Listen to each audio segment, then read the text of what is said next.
Welcome to the CJ Moneyway Sh podcast, the podcast show where we unlock potential one dream at a time. Today, we have another guest whose journey is truly worth hearing. Sit back, relax, and enjoy the Moneyway experience. Hey, what's up, Ryan, man? What's up, CJ? Man, appreciate you coming on, man. Taking the time out your day, coming on the show, man. Really do. So, man, let me ask you, man. What's your take, man, on this year's Lakers team, man? Are they built for a run, or are we still missing something? Still missing something. Like it's pretty clear when you get, your butt kicked by Minnesota and what was it, 5 games? Yeah, 5. Yeah, that was pretty eye-opening. I mean, I knew there was flaws, but I thought that, with Luka and LeBron, them being as great as they are, that maybe that could kind of erase some of those flaws or at least cover them up for a little while. I didn't think they were going to win the title this year. I didn't even think they'd get past the second round because their defense is just sorely lacking.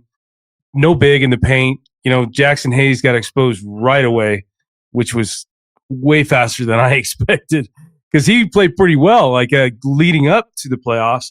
But then, just the fact he's not a rim protector at all, and he's just kind of limited to being a lob threat. That was it. And there was no depth behind him. Alex Len was a complete zero. And then the other guys, they decided to, keep Len and have the other guys, Koloko and Jemison. I think they had to, what were they, two-way players? So they had to give them an actual, full-time NBA contract, right? Mm-hmm. And they weren't willing to do that for some reason. I think they just put too much faith in Len and Hayes, and that clearly blew up in their face. So they got work to do. Because these teams that they're going to face for the next, we'll say decade of Luka are young and good, and I think they're only going to get better. I mean, OKC is incredible. Minnesota is on the rise, obviously, two straight Western Conference Finals. And then, you got other teams like Denver. They might be on the downtick. You got Jokic, you're still in it. You know what I mean? And you got guys like Aaron Gordon, Porter, who I wouldn't be surprised they traded this summer. But it's just, if they want to compete with these guys for the foreseeable future, you got to do something. You got to get a rim protector. You got to get better perimeter guys, 3-and-D guys. It's out there. It's just going to be difficult for them. It's not going to be an easy thing to pull off, I think. Yeah. And, with that being said, you missed the tape. To me, I think another team that's missing one piece, man, is Houston, man. Oh, yeah. Man, if Houston get that one, like we said about the Lakers before we came on, like that one piece, but man, if they can get somebody like Kevin Durant or Giannis. Come on, man. Somebody, a bona fide. Now, Jalen Green, he will score, but we see in the playoffs how he was. I don't think he's good enough. He is what he is. I don't think he's going to get any better. You know what I mean? They need that bona fide, you know what I'm saying? Right. I'm gonna go out there, get you some buckets, Whereas Giannis actually makes the most sense because he can do it on both ends. Udoka would love him, because he plays defense and offense, and he checks both boxes. They're ready to win right now. If you just insert Giannis right in there, that'd be scary. And like you were saying, before we came on, Golden State, right? I don't think they have the assets to get him.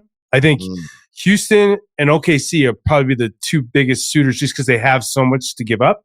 Yeah. Whereas draft picks, young players, I can't believe I'm saying that about OKC, but it's true.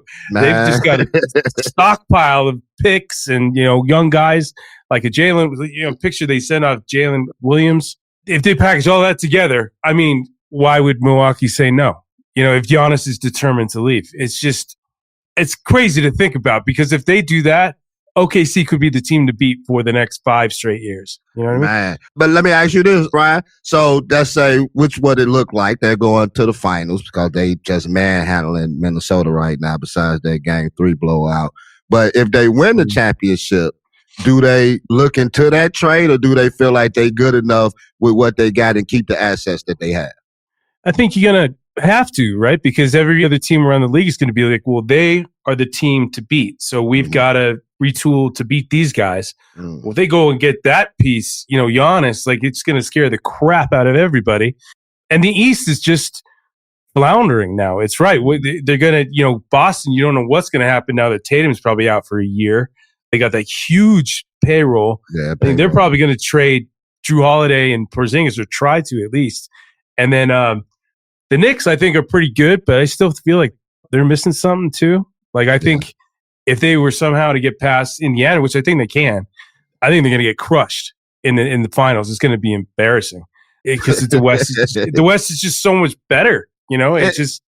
And it has been like that for years, man. I mean, back in the day, a lot of the people used to go to the East to get away from all this competition in the West. But to you, say, because you front hand and up the center, you tell me, man, have you seen more like the Eastern Conference star coming over to the West and everybody just getting it in?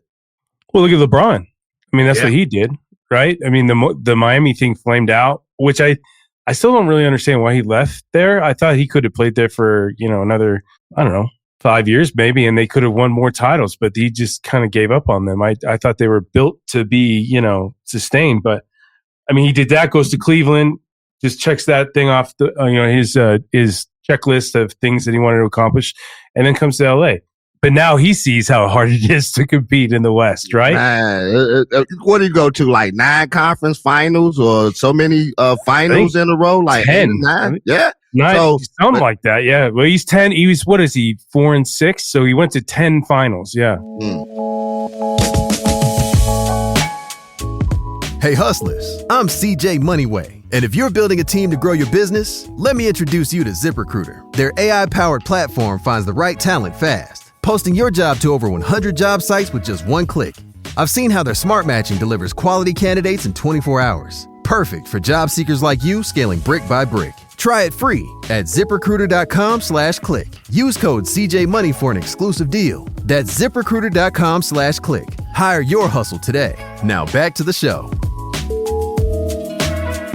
But that a lot of it, like you say, was in the East, where the competition just wasn't as stiff as it was in the West. The West have always been like that juggernaut. Right. You're going to beat each other up. It's like football. You get KC and Buffalo. Now you got the Ravens waiting in the cut. They going to beat up on each other. So by the time we get to you, we be ready, because that's what they do over there. They beat up on each other over there. So let me ask you, Ryan, man, you've been around a lot of teams. What makes this roster unique or challenging to cover? Don't get too out there, man. You know what I'm saying? Let's keep it cool, man. I ain't trying to get you in trouble. No, I'm fine. I'm at the point where I'll say whatever the hell comes on top of my head. But whether that's good for me or not. But it's tough because there is so much manufactured drama around the team. Right? I'm not saying the team does that to itself, but they're always going for the big names, right? They're always in rumors. There was always off-court drama of some sort. They got so much attention on them, whether they're bad or good. It's like this. Well, it's not the same amount of attention, but it's even when they're really bad, they get more attention than, say, the Denver Nuggets, right? Mm-hmm. Like they're still, on front page. Yeah. And that I've always said that I've always liked to see, I like to cover another team just for a year, just to see the difference. And I think it would be a drastic difference, because I'm in Denver right now, right, with family. So I go to Denver games when they play the Lakers, right? I get credentials and I go and I see the difference. It's a huge difference. I bet it is. It's just the way they deal with the media in the back. They just really take care of you here. But in LA, it's like there's just so much going on all at the same time that I don't feel like they can control it in a sense. So they do kind of have this kind of, I don't know how to, you kind of have to experience it to really know what I'm talking about. But it's like I felt that drastic difference, but it's incredible. I wouldn't give it up for anything. You know what I mean? Like I'd do it for free. I mean, I honestly would, because I just love the team, and I love just being able to say I cover the NBA, and then all the experiences I've had, Kobe's 60-point game, it's mostly like, covering Kobe, right? And just going through that whole, because it was such an interesting time in his career, good and bad, right? Like bad because, after the Achilles, just, kind of a slow decline, and his body just kind of failed him, right? And then, the 60-point incredible performance. That was just, I've never covered anything like that before. I don't think I ever will again.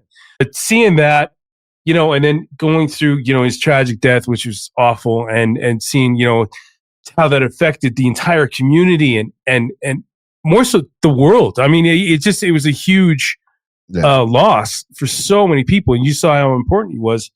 It's a crazy thing, man. It's a crazy experience. I mean, that's why I say, like, you don't know what the hell's going to happen this summer because crazy stuff happens all the time.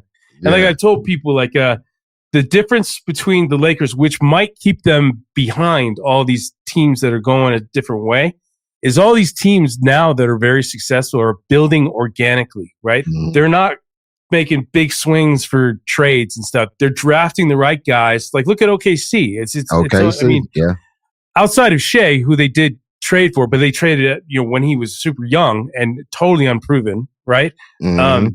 They just built and built and built, and it's all organic guys, and it just works, right? Mm-hmm. I mean, outside of like Shea and Caruso, I think are the only like kind of big ones. I mean, Caruso, seeing him be successful on another team, I'm just like, why did they let this guy just walk?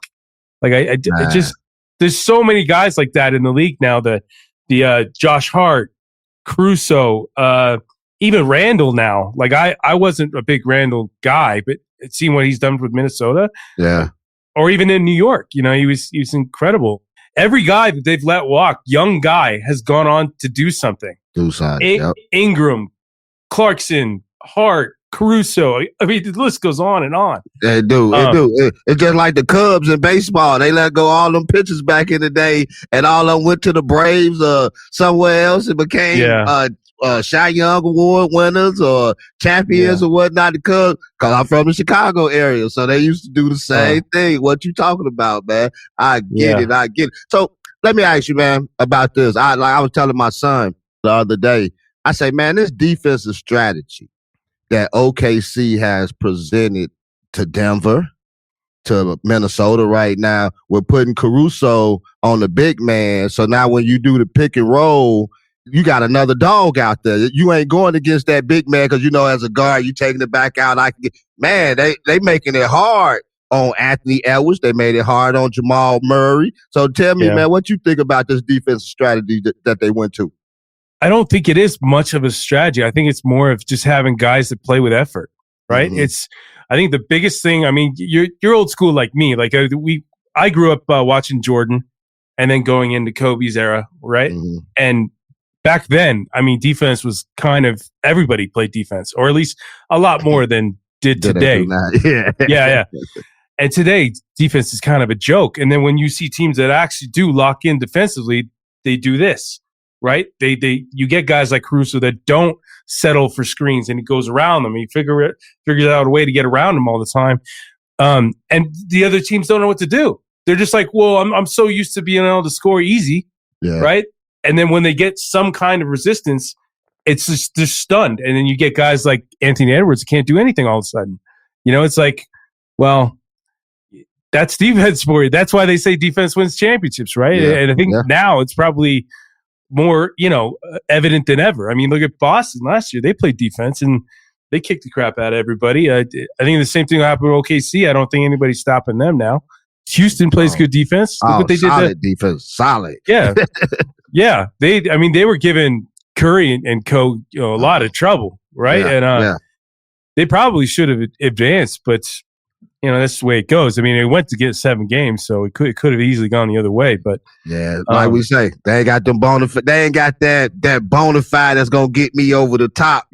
Score when you got clutch situations like that, man. But you said something earlier about Kobe, man. Let me share this. You say you went from the Jordan era to the Kobe era, and so.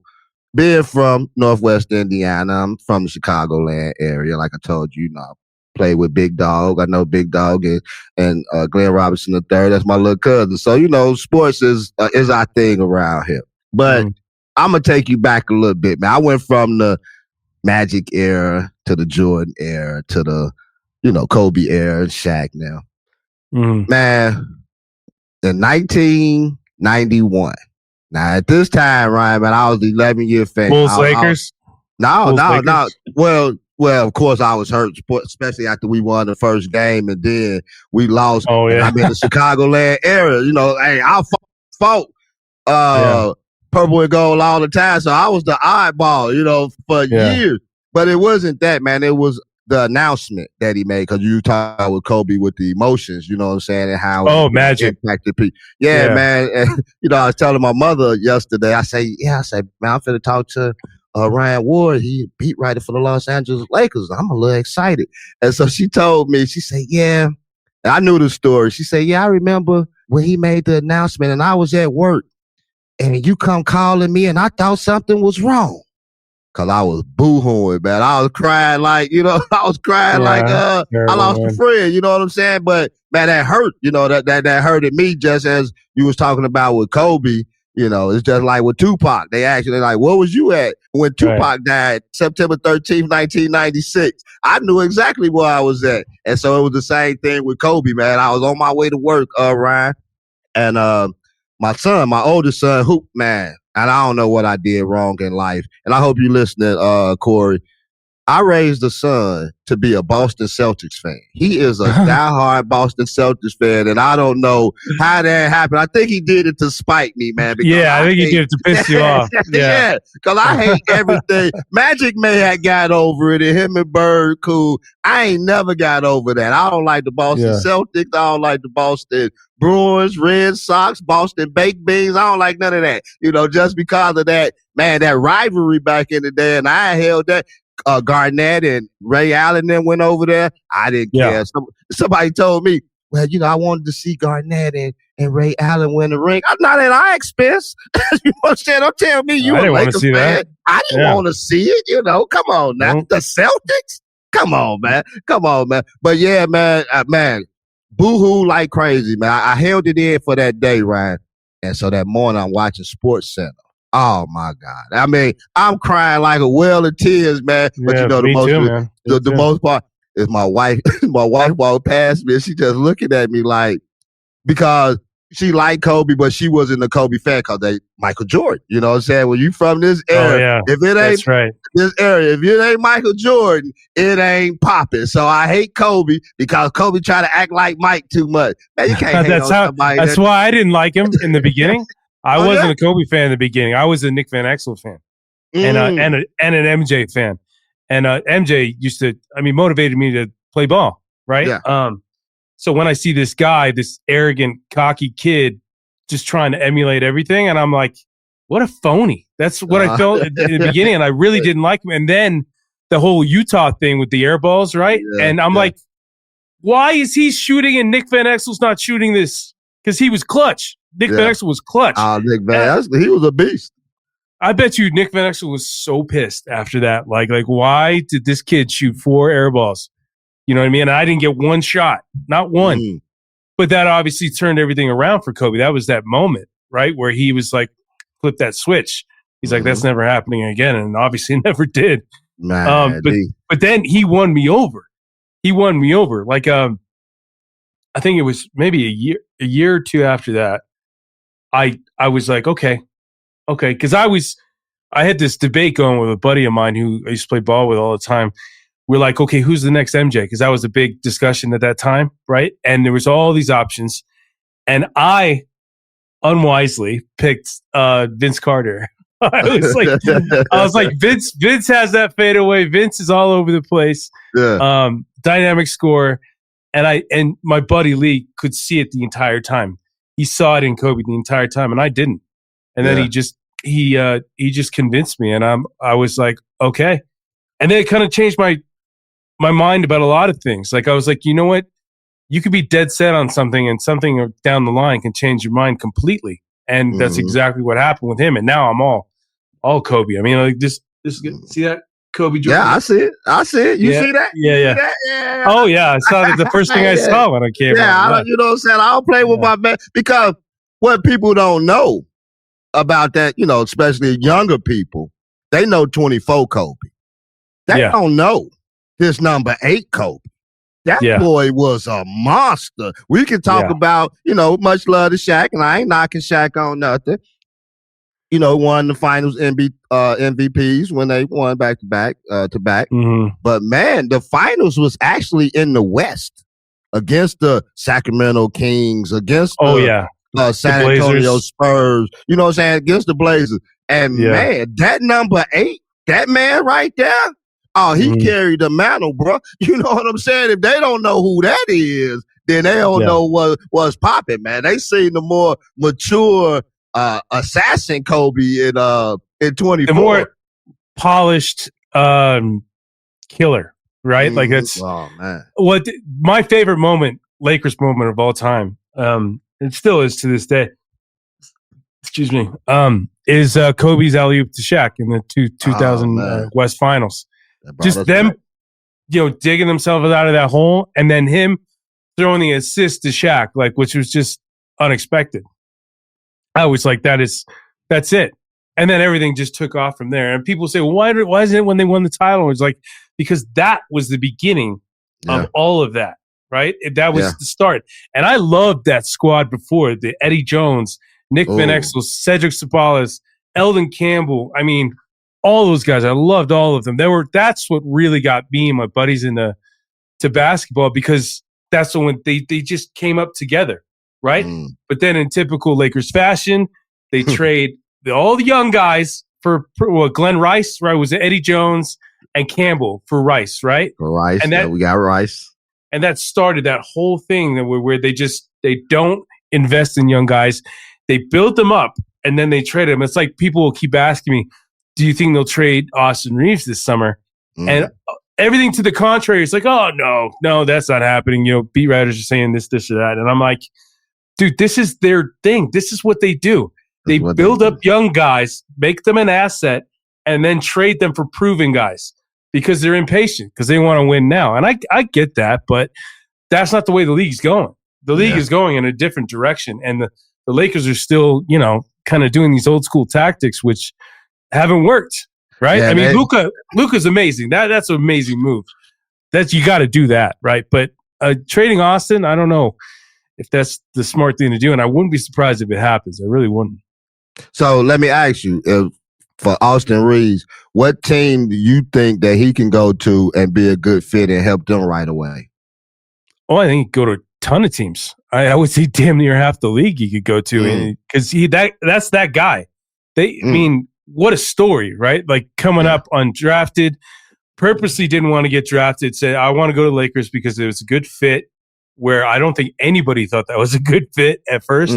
And then he just proved himself step after step. I mean, he's just relentless. And the guy just keeps getting better and better every year. And he got a lot of crap for, not playing great in the playoffs, but he's still, I mean, playoffs is a different beast, plus the Lakers had nobody that could defend, it's just, they were just a flawed basketball team. Right. Yeah. And they got exposed. So let me ask you, man, like when the trade hit, like you said, that was, how can you deny a Luka? You really can't. But like me personally, I didn't think, we were talking at work and things like that. I didn't think that LeBron would be able to take the backseat, because he been that man, he been that dude forever. Everywhere he been, even when he was in Miami, Dwayne Wade said that he had to take a seat back and let LeBron, guide the ship. That was prime LeBron in Miami, though, right? That's probably the best we've ever seen of him, right? But in LA, it's been different. It hasn't been great. I mean, everybody, does him up for the numbers and all that stuff, but it has been a somewhat steady decline, little by little, right? And I didn't think he'd take a backseat because they're too alike, right? Their games are very similar, but he did. Yeah, but it still didn't blow exactly. Like there was times where LeBron was making mistakes where I'm just like, damn, that was bad. Like you don't see him do that. Like these inbound plays that just go haywire. I'm like, this guy's supposed to be one of the smartest basketball IQs in the league or ever. Yeah. And he's doing these little things. I'm just like, what is going on with him? It's like he was off because he was so used to being that facilitator, having the ball in his hands all the time. All the time. Yeah. And it was better to put the ball in Luka's hands because Luka could shoot I mean, not saying LeBron can't completely shoot, but Luka's a way better shooter than LeBron, right? Man, and shoot it deep too. So it changes the defense and the way that they attack. So like they're gonna, just totally go after Luka right when he passes half court. Unlike LeBron, where they give him some space and they can defend some guys. So that's why you had other guys like DFS, right, who said he was butt naked, wide open, right? That was his famous quote. Because Luka just makes it so where defenses don't know what the hell to do. Yeah. They're just so focused on trying to contain him that it opens up everything for everybody else. And then other guys like Gabe Vincent got going, DFS got going, Reeves at times got going. It just, that's what amazed me about that guy. He just creates so much space and so much havoc for opposing defenses that you could pretty much put anybody around him. But the only problem is then there's the other side of the basketball floor, right? Mm-hmm. The defense is just non-existent, for damn near the entire team. So they have to address that. If they don't, it's just going to be more of the same. And you're going to waste another year of Luka's prime, Prime. Yeah. You know what? As you said that, I was telling my son yesterday as we was watching OKC in Minnesota, and I'm just watching Alexander, man. I'm just watching him just out there just dissecting the defense, just going to work. Yeah. And I say, man, he don't let cause my son play basketball. So we coming to a summer league game this year because as you was talking about earlier before we came on, I want him to see the different speeds at the different levels. You know what I'm saying? Like, man. It's different. So so we coming up there in July, man. So I want to show him that aspect of the game and everything because he fit to go to high school now. But I was telling him, I was like, man, he don't make nobody speed him up. He gonna go at his pace when he want to go, and he gonna do his thing. And you brought up Luka, and I'm thinking about Joker too. All three of them go at same thing, snail pace. You know what I'm saying? Yeah. But they get to where they want to on the court and get buckets. That's for sure. It's a hell of a thing, man, to be able to have the entire game go by your speed, right? Mm-hmm. And Shai's different because he's got a different kind of penetration, right? The way he gets in there in the paint and he does these floaters and these little, jumpers. I wouldn't call him prolific from outside like Luka.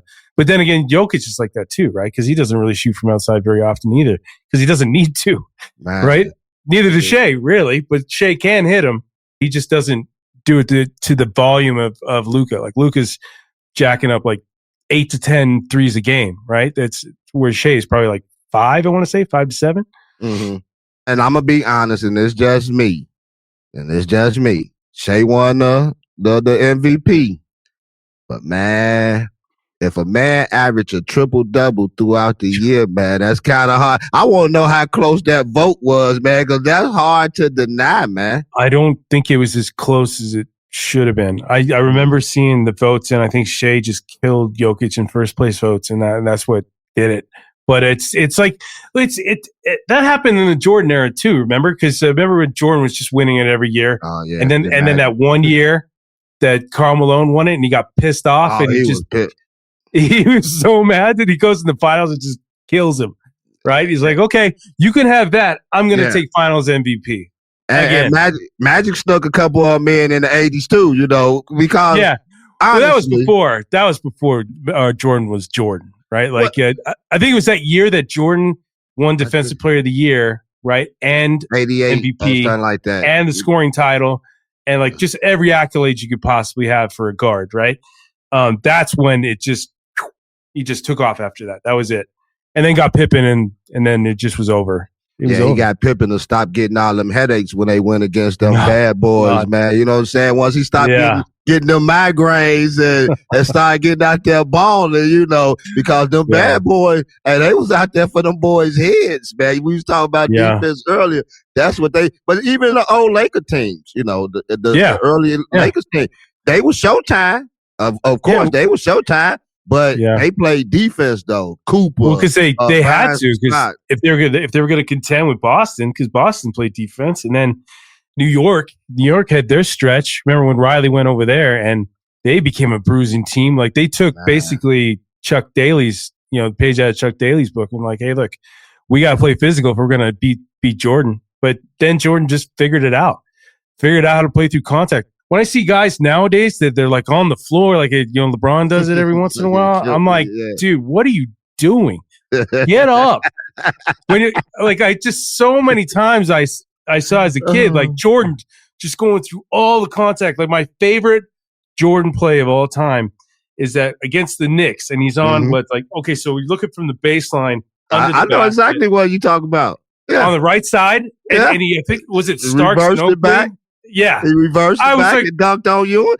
Yeah, and it's like right here on the rim, right? And he throws it down like that. And I'm like, that guy was just incredible. I mean, that's why I think the GOAT debate's ridiculous. It's like if you watched Jordan in his prime, or just Jordan, it's just so much better, in my opinion. Yeah, I don't think it's you put them together, and then you like LeBron doing this thing. You know what I mean? Like when he's on the floor, like checking to see if his act is working. I'm like, who does that, man? Who does that? I know, right? Hey, I got my son sitting out here, right? So, when I first started my podcast and everything, me and him, I was bringing in family. So me and him did while we was doing the sports one. So I asked him, I say, who do you consider the GOAT? And he said, LeBron. And I said, who? I'm not, no. He shocked me. So I turned around, I say, are you serious? He said, yeah. I said, man, get off my podcast show. And we laughed about it. But, taking nothing away from LeBron, his accolades, his numbers, and all that, it speaks for itself. Taking nothing away. But like I say, I've been a Magic fan, not only in sports, but in what he's doing in the business world, with the Starbucks, the movies, and all that, and flipping all that stuff. Magic that's just been my guy for 44 years. That's all I'm going to say. But you go from that, and I'm a big Magic fan. I never would conform to the Jordan thing, but it wasn't until after when he came back and won the second three-peat. When he won the second three-peat. He lost to Orlando, and then the next year came back. Man, when he came, you know what? At that point, Ryan, I had to admit to myself, Michael Jordan is the GOAT. No matter how much I love Magic, no matter how much I love Kobe, you know what I'm saying? I had to give, hands down, Michael Jordan is the GOAT, man. And that's just my assessment. I know a lot of people would disagree. My son over there looking at me now like whatever. But me and Ryan Ward said that I just don't get it. It's the GOAT. I just don't get it. It's a generational thing, right? Yeah. Like I'm sure like people growing up way back when was like Wilt was the GOAT, and then Bill Russell, and then Kareem, and then Kareem doesn't get enough credit. You know what I mean? No. Dr. J, just goes on. And even Jordan said this. He's like, I would never call myself the best ever, right? Because it just disrespects the era before me. Mm-hmm. Whereas LeBron comes right out and says it after the 2016 or whatever. I'm like, dude, if you were the GOAT, you do not have to say that you're the GOAT because it's just known, right? It's just known. Because if you say it, you're like compensating for something, or you're saying because people won't say it, right? You're trying to get that narrative going. I never understood that. I'm like, dude, it's like an insecurity thing with him. And like I said, I think LeBron is incredible. He's one of the best ever, but he'll always be a step below Jordan and Kobe for me. I think those two are above. And you can even put Kareem up there because I think Kareem gets disrespected because he was kind of a dick when he was playing. Right? Yeah, that's exactly what he was. that's the only thing. And you know what? I actually interviewed him once years ago, and he was super nice to me. But I could see how you could ruffle feathers with him pretty easy. And plus, back to when he was playing, he just was a shy guy, and he just didn't understand why the media was the way that it is. And I get it. Imagine having a microphone in your face and camera in your face all the time. That's got to get old. You're answering basically 80% of the same questions over and over and over again. So I get it. I get him, having a little edge. But, and there's other guys like Magic who just embraced it and just became, this bright, shining star. I mean, he's one of my favorites. So you got Magic back here. See? Yeah. I got him up there. Yeah. You know what I'm saying? You can't see him. I got him. I got Kareem, Shaq, Kobe, Magic with two great Laker coaches, Phil Jackson and Pat Riley. Yeah. Yeah. So I get it, man. I get it. But LeBron, hey, man, if you ever hit. This episode is brought to you by Progressive Insurance. You chose to hit play on this podcast today. Smart choice. Progressive loves to help people make smart choices. That's why they offer a tool called Auto Quote Explorer that allows you to compare your Progressive car insurance quote with rates from other companies. So you save time on the research and can enjoy savings when you choose the best rate for you. Give it a try after this episode at Progressive.com. Progressive Casualty Insurance Company and Affiliates. Not available in all states or situations. Prices vary based on how you buy. There's no pun intended, bro. You know what I'm saying? You one of the best, but not the best, not to me. Hey, CJ Moneyway Show fans. Coming up, I'm spilling the secret to hiring top talent with ZipRecruiter. AI that works as hard as you do. Stick around for details at ZipRecruiter.com/click. Use code CJMoney for a free trial. Let's get to it. Try it free at ZipRecruiter.com/click. Use code CJMoney for an exclusive deal. That's ZipRecruiter.com/click. Hire your hustle today. Now back to the show. So, let me ask you, Ryan, man. Life inside the beat. What got you into sports journalism? Was it always hoop, or did you find your lane with the Lakers over time? I never thought I would be a writer or do anything like that. I just, I was all about sports growing up, and I never even thought I would have any kind of career in anything to do with sports. I had no idea what the hell I was going to do. I was actually going to be an artist. Like, I was going to try and go into that because that's what I was good at, but I didn't like it. Like, I was good at it, but I didn't love it. You know what I mean? I didn't have a passion for it. I could just do it. I got it from my mom. My mom's an incredible artist too. And then I got out of high school, did some college courses. There was just nothing that was like hitting me like, hey, this is where you got to go. So I started working really bad physical labor jobs. And I was just like, I can't do this the rest of my life. I can't. I got to have like a moment or something. It's so funny because it's such a weird way to figure out what you want to do. But I was running this fantasy football league with my buddies, who I'm still buddies with now. And this is like, a long time ago. I used to write the column in the middle, and I would just rip everybody before every week, right? Like, I would just setting up the matchups, and I'd say, well, oh, he's garbage. Well, this, but I would do it in a funny way. Like, it just flowed. It was off the top of my head. And my buddy Tom hit me up. He's like, dude, that was a really good read. And I'm like, what are you talking about? He's like, well, you just wrote. I'm like, are you serious? He's like, yeah. And then it was like a light bulb moment. I was like, well, I'm good at writing when I'm writing about something that I care about and that I love, right? And it just, it flowed from there. And I started a free blog on this thing called blogger.net way back when, before it like was a boom in that department. And I started getting a lot of traction with it, and I started figuring out how to make money from it. And I got people that were buying advertising all over the site because it was getting traffic, because people were liking what I was writing.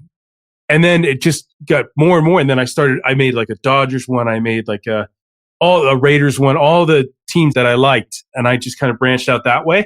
Mm-hmm. And I was just like, well, I'm just going to, make all these sites and just make, money off of these. And this is what I'm going to go into. And then somebody offered me a job, and I was like, okay, this just got real. Like, this is, I could do this. And this is before it became kind of a mainstream thing, because I never went to college for it or anything. I just kind of learned on my own, because the internet's an incredible thing. You just got to know what to look for and just get curious and just keep searching. If you want to get good at this, you want to get good at that. Well, it's all there. You just got to put the time in. And I put the time in. And the next thing you know, I got this job for Examiner.com. It was called, which I think has changed to AXS Tickets or whatever. And they own the building, the Staples Center. Well, I still can't call it crypto, man. It sounds so weird. No, ain't it? Yeah, it just doesn't make sense. I know. I'm former Staples Center, man. Yeah. I'm totally there with you. But so they own the building. So they had credentials for this job. And I'm like, you serious? You're going to give me credentials to go to this game? And they're like, yeah. But they warned me. They said, we've done this before, and we've had the Lakers ask not to come back because whoever they sent ask stupid questions or just were total fanboyed out, right? Mm-hmm. So I was terrified to ask questions for about 5 years. I just was like, if all it's going to take is one bad question and I'm out, it's not worth it. I'm just going to experience this and do writing, and a lot of guys do that. A lot of guys sit back and they just watch and they write afterwards. And then there's others that are, up in the front asking all the questions, but those are like the big guys, the ESPNs and Fox Sports and, stuff like that. The Athletic now. But so I just did that. And then I jumped on with Lakers Nation at the same time, and they were huge, the biggest site in the world, the Lakers site. Right. Mm-hmm. And they still are. And so I just kept going on that trajectory, and then it just got crazier and crazier and more surreal. And like the next thing you know, I'm interviewing Kareem, Ice Cube, just Jerry Rice. I mean, it was because I went into the NFL side of things too, and it just got wild. And it just made me think literally anything is possible if you just determine to do it. You don't need degrees and all these accolades to do it. You just figure it out, man. It's all there, right there. I just wish I would have been able to start it younger, right? Because when I started, it was just the beginning of social media and all that stuff. It was all in its infancy phase, right? And now it's just super established, and kids can just jump in and like kind of be where I'm at right away, which sucks. But at the same time, like, go for it, man. If you get that opportunity, that's cool, man. You'll never look back. Never. Hey, man, I'm happy for you, man. I'm happy for you. So let me ask you, man, your first Laker interview that you had, whoever it was, as you said earlier, saying I didn't ask no question. How was it when you met that superstar, that star of the Lakers, man? How was your adrenaline flowing, man? Oh, nervous, shaking, literally shaking and sweating. And, but ironically enough, the first like major interview I had was over the phone, and it was with Eli Manning of all people. Eli Manning and his dad, Archie Manning, at the same time. Wow.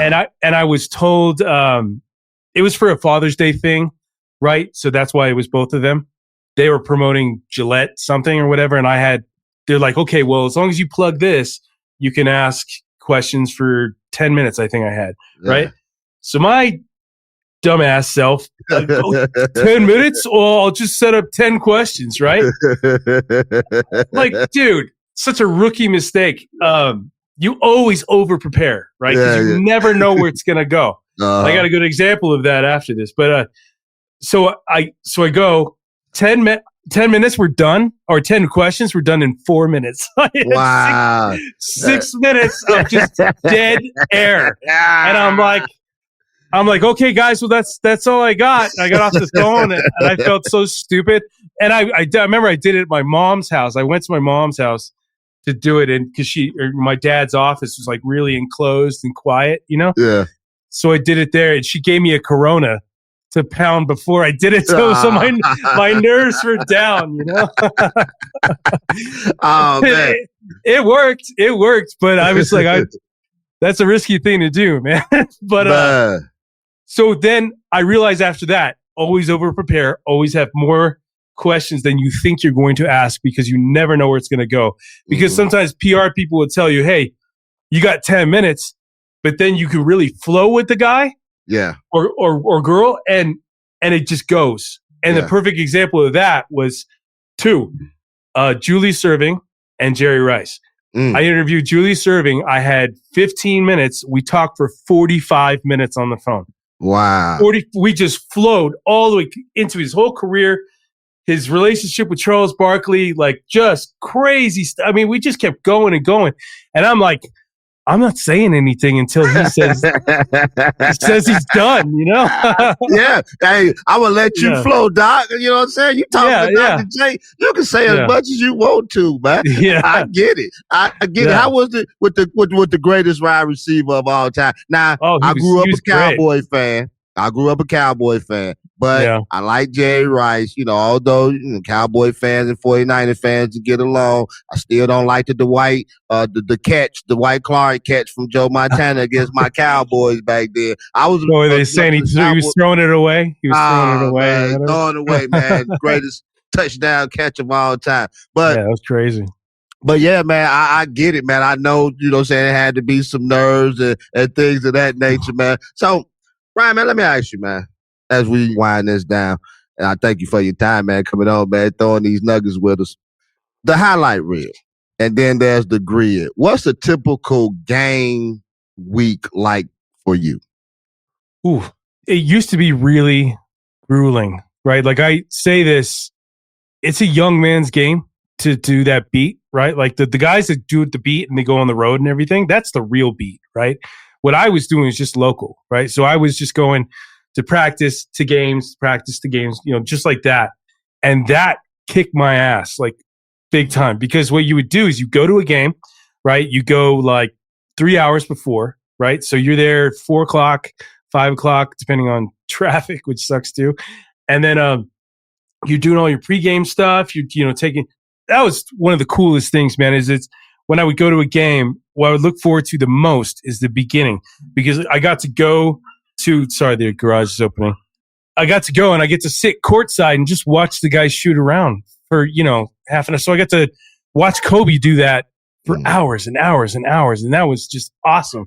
I got all these really cool pictures and videos of him with like perfect form and just practice. He would just practice one spot like for like a half hour straight, just crazy meticulous. He was like, I'm going to get this down, and then I'm moving to the next spot. Whereas all the other guys doing half court shots and shit, but Kobe was just totally focused. Like, hey, look, I missed this shot last game or something. I am not resting until I hit like 20 in a row. You know what I mean? It was just amazing to watch that. But so you would do that. You go in the back, you'd get something to eat before the game, and then you go to your press seat, and then, the game goes on. Afterwards, you got like 10 minutes to go in the back, put your stuff in the back, and then jet to the press conference room, right? And then you just hear the coach talk, and then the players, and that can last all night. Because it just depends on what happens. Like if they win, everybody's excited, so they kind of get it over with quick, right? But if they don't, it can be grueling. Because you're sitting there, you're waiting for the coach, and he's just ripping the guys in the locker room, right? Like, you should have done this, should have done that, or whatever. We didn't hear it, but we knew it was happening because it would take him so long to get to the podium. And we're like, oh, no. So Byron Scott, Luke Walton, Phil Jackson, Dan Toney, Mike Brown, I think, at one point, Frank Vogel. Dude, it's so many coaches. There has been a lot of coaches, for real. I remember Magic tried to coach at one point. Eddie tried to do a TV show. Hey, Magic, man, what's up? Hey, so that didn't work. Neither one of them worked out. Now, as screwed a businessman he is, and the greatest bad, those two avenues didn't work out too well for my man MJ. They say like the guys that are great, like beyond great, like next level great, they led by example. So they didn't tell you, they couldn't tell you what to do on the court. That's why it's always the role player guys that are the best coaches. Phil Jackson, role player. Pat Riley, role player. Steve Kerr, role player. Like, it's just all those guys. Or it's the guys, the video guys in the back that are breaking down film all day, like Spoelstra and I would assume Dagnall and David Adelman, guys like that. I know they're super young or whatever, but yeah, so it was a process, and you do your whatever you had to do, write an article, transcribe quotes, which I wouldn't get out of there until 1:30, and then it takes me an hour to get home, and then the very next morning I'm up and I'm at the practice facility, and this is part of the crappy part about doing the beat or whatever is they would sometimes tell us, oh, hey, practice is at 10 or 11 or whatever, and then we'd be on the road like half an hour away, and they'd be like, oh, practice is opening in 5 minits. Like, what are you doing? It's like, what? It happened all the time. All the time. They just don't care about your time. It's just like they just want to get it over with. And practices happen less and less and less now. So which kind of sucks for the players, I think. That's why I think, Luka took a while to get acclimated because he didn't have practice time, until the playoffs came around and they're practicing every day. But during the season, it's just, or get to know his teammates. It was a struggle. It was a struggle. So, so you do that 3-4 times a week and you are just dead. Like you're so tired. That's why I say it's a young man's game. You don't see a lot of older dudes doing that. It's so much. It's a lot. So let me ask you, Ryan, man, real quick, a sidebar note. So after we know Hollywood is jumping off, especially after big wins. And I ain't never been to Hollywood, but I know Hollywood is the place to be. So you say you be tired or whatever. So how often after the games, big games, people going to be here and there, how often do you get out and mingle in Hollywood, man, the nightlife? Well, I mean, I grew up there, so I did all that stuff way before I got to, where I was at. I had my fun. I had a lot of fun before, during, and after. Yeah. But Hollywood, I don't know. I think downtown LA and Hollywood, you kind of get over at around like 23, 25. And then you just start doing like bar hopping or whatever. But LA's not like anywhere else, man. It is so different. Like, Colorado here is just night and day. I always say when anybody asks me about it, like what's it like living there to here, it's like going 100 miles in a Ferrari and slowing down to 40 in a Honda Accord. You know what I mean? It's just the pace of life. Nobody's in a rush to get anywhere, right? Like it cracks me up because like you'll be at a stoplight, right? And the light turns green and everybody's just like, oh, okay. Here we go. Whereas LA, it's like you're hearing tires. Oh yeah, because everybody's like, it's a rat race, right? Yeah. Everybody's trying to get everywhere, and you don't realize how much that's ingrained in your brain until you go somewhere else and you live somewhere else, and you're like, I remember the first like few months where I lived here, I was like, what the hell are you doing? Like, move! Get out the way. Get the hell out the way. And everything's like a 2-lane highway. It's like you can't get around people, so you're just stuck. Man. It's like going at tractor pace. You know what I mean? It's like, jeez. But then I came to the conclusion in the end, I'm like, you know what? They probably got it right. You know what I mean? I bet you these people are a lot less stressed out, a lot less jerks on the roads, It's pace of life is just different, man. It's just different. Hey, I know what you mean with that traffic stuff, man. 'Cause like I say, I'm 30 minutes outside of Chicago, so we go to Chicago quite often.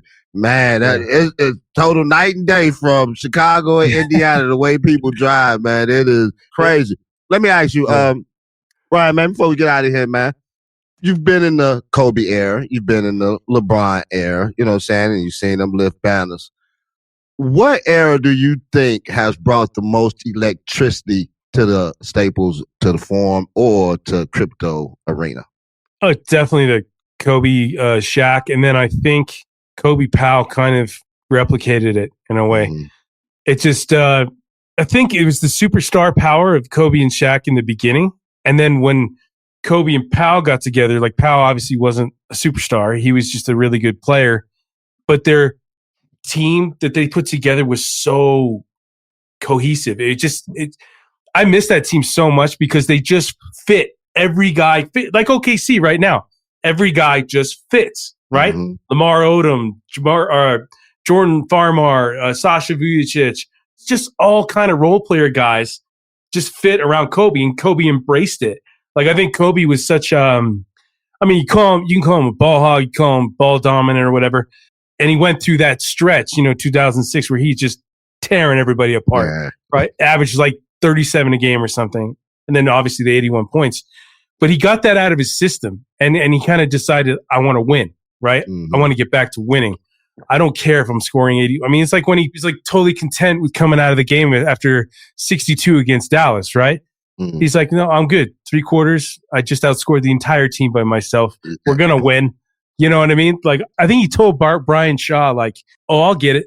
I'll get back to this. And he did it like 3 weeks later against Toronto, right? Just destroyed Toronto. But once he got that out of his system and he got back to like, I want to win and I know I can't do it myself, kind of like Jordan did, kind of the same way, right? He knew he needed supporting cast to do it. He couldn't do it all himself. Yeah. And then gets Powell. That's like instant success. They went to the finals that year. They just went up against a better Boston team, right? Yeah, we talked about Boston. Yeah. But then, like you said, we had Trevor Ariza. Then we had Powell. Yeah. And then you get Meta. Then we went out there and got Meta. That was big right there. I mean, Trevor, he was good, you know what I'm saying? But when you get that defensive, actually, and then he helped us win, what was that, Game 7 when we won, when we beat Boston the following year? Because Kobe was struggling that game. Remember, Kobe, he couldn't hit his shot, so he went and crashed the glass. I think he had like 15 boards or something that game. But it was Meta. But Meta's that classic guy where it's like, you see him shoot, and you're like, no. And then, yes, right when he makes it, right?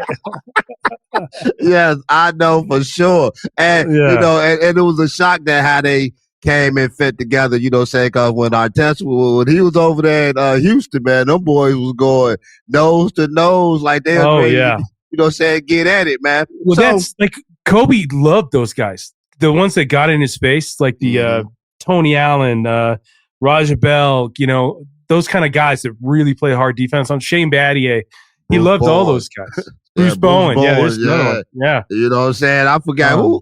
Oh, the boy from my man Ruben Patterson. Yeah, he called himself the Kobe Stopper. Kobe Stopper.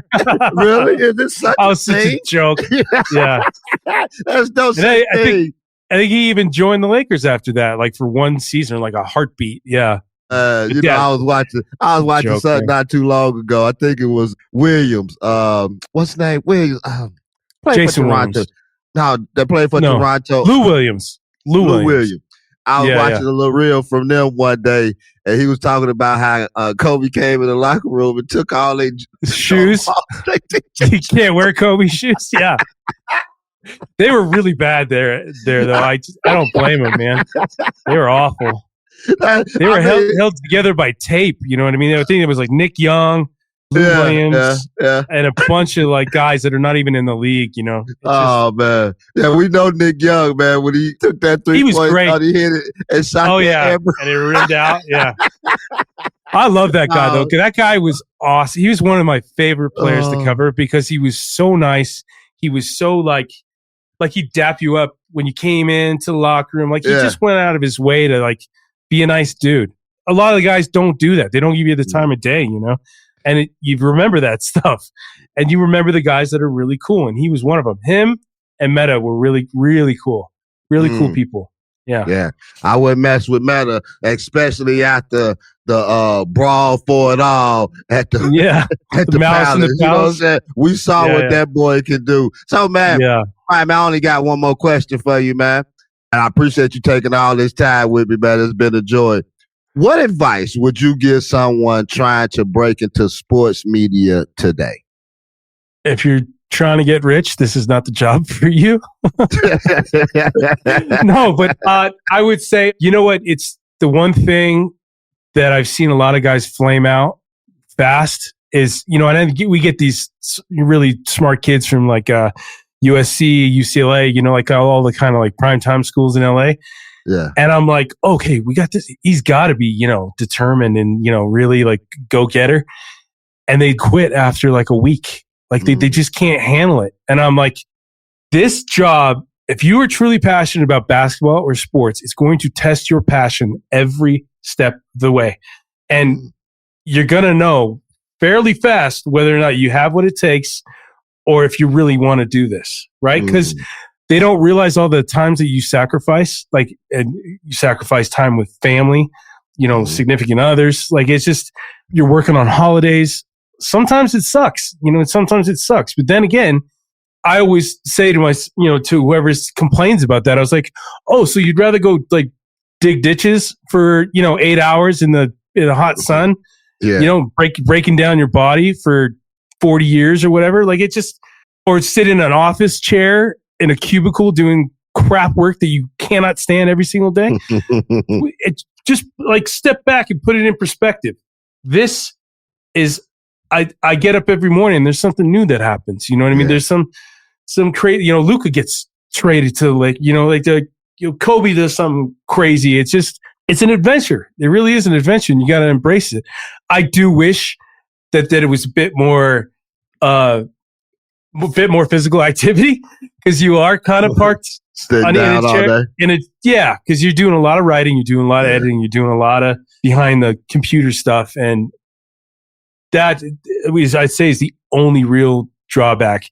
But if you really want to do it, you get discipline and you figure out how to make it work. And like I said, you're going to know real quick. You're going to know in about a week or two whether or not you want to do this because it's long nights. Sometimes it's early mornings and your phone kind of controls you, right? Like, because the notifications, it's like when Luka got traded, I was just about to dig into Panda Express after working like 10 hours straight, and I'm like, no, that's not real. That's not real. Yeah, I blew it off, right? Yeah. And then I'm like, okay, well, I got to double check that, right? And I'm looking to see if the names Shams is spelled correctly. I guess they try and trick you on Twitter or whatever. And then I was like, no, that's legit. And then all of a sudden my phone starts blowing up. Oh my God, dude, it happened. It happened. Ding, ding, ding, ding, ding, ding. What do we do? What do we do? What do we do? But those times are exciting. Like, it's like, you're like, oh, okay. What do we do? What content do we get out? Do we film a video? Do we write an article? And we lock into this crazy kind of chaos mode, which you do it enough, you get used to it. But in the beginning, it's nerve-wracking as hell. You don't want to make mistakes. But once you get good at it and it becomes kind of second nature, it gets that adrenaline going. It gets, you start having a good time. And then you look forward to those times, and you get into it. Yeah. Man, sound like you had built yourself a great life out there in LA, man. Cover them LA Lakers, man. Hey, I really appreciate having this conversation with you, man, for being a Laker fan since 1980. I might be telling my age, but man, it's been a joy talking to you, man. So Ryan, man, where can we find you on social media, man? On Instagram, Facebook, YouTube? It's all the same thing. I got it kind of uniform. It's Ryan Ward LA on Instagram, Twitter, YouTube, Blue Sky, which I don't go on much because it's hard to grow on there. So I'm like, I don't even know if I ever bother. TikTok on there too. It's all the same thing. So at Ryan Ward LA, you can find me.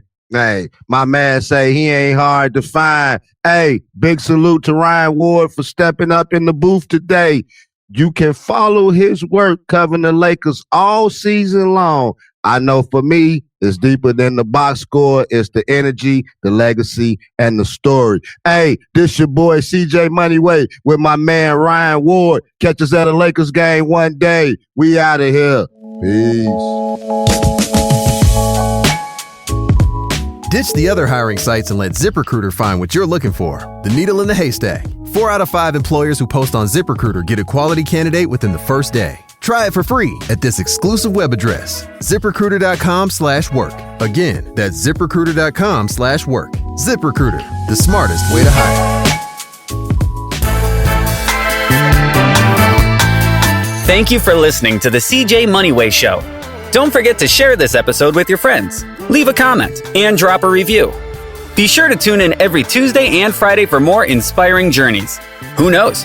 Your story might be next.